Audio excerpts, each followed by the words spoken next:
terkena air, zombie ini akan hilang. Sekarang, desa villager akan semakin ramai. Kita pindah ke hunter villager. Dengan hoodie coklat yang mencurigakan, ternyata benar. Villager ini akan mencuri daging yang berserakan di lantai, lalu menjualnya dengan harga yang cukup mahal. Jangan pernah protes ke dia atau kalian akan dikejar pakai pisau dapur. Ini adalah guard villager, tipe villager yang akan menjaga keamanan desa. Dengan perlindungan yang cukup matang, semua mob jahat akan dihabisi olehnya. Hal unik dari pria ini adalah ketika kalian lempar emerald, maka dia akan mengambilnya.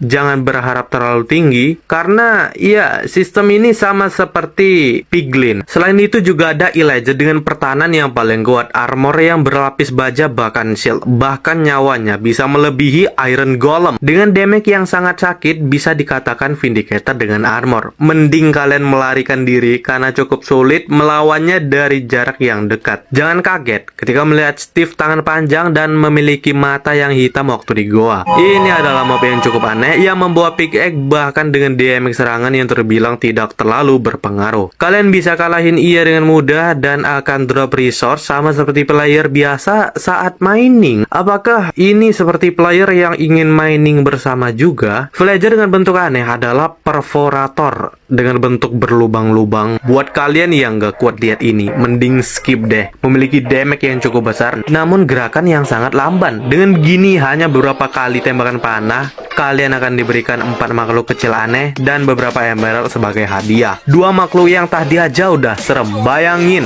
dia bisa terbang. Siapkan mental kalian ketika di cave, karena kalian akan dikejar oleh hantu terbang dengan bentuk yang menyeramkan. Kalian gak akan bisa lari kemanapun, bahkan jika membuat tower ke atas. Kalau gini mobnya, mending gak usah mining sekalian. Penunggu laut terbesar di Minecraft adalah Mosasaurus yang berasal dari zaman purba dan dengan 500 nyawa dan 50 attack damage, membuat mob ini adalah sang penguasa lautan. Mob apapun yang menyentuh air, maka tidak akan ada kata selamat baginya. Melarikan diri menggunakan perahu mungkin bukan ide yang bagus. Strategi yang bagus adalah jangan pernah menyentuh air. Ini adalah hewan mungil yang lucu, tapi ketika berada dekatnya, maka dia akan hinggap di tubuh player dan tidak akan bisa melakukan apapun. Ia akan terus menyerang player hingga tewas. Itulah kenapa sebaiknya lari, manjat ke blok, kasih air, lava, atau speedrun game mode kreatif deh, daripada harus mati perlahan karena hewan yang satu ini. Goblin adalah makhluk aneh yang bisa kalian temui di daerah hutan. Tapi kalian bisa bertukar barang dengan goblin ini dengan item yang bisa dibilang cukup adil. Mereka akan menyerang semua mob hostile yang ada di sekitarnya menggunakan bow, tapi tidak termasuk mob creeper. Mungkin mereka takut creeper ini meledak kali ya. Sangat cerdas. Cave dweller adalah mob yang spawn di kegelapan cave karena penglihatan yang kurang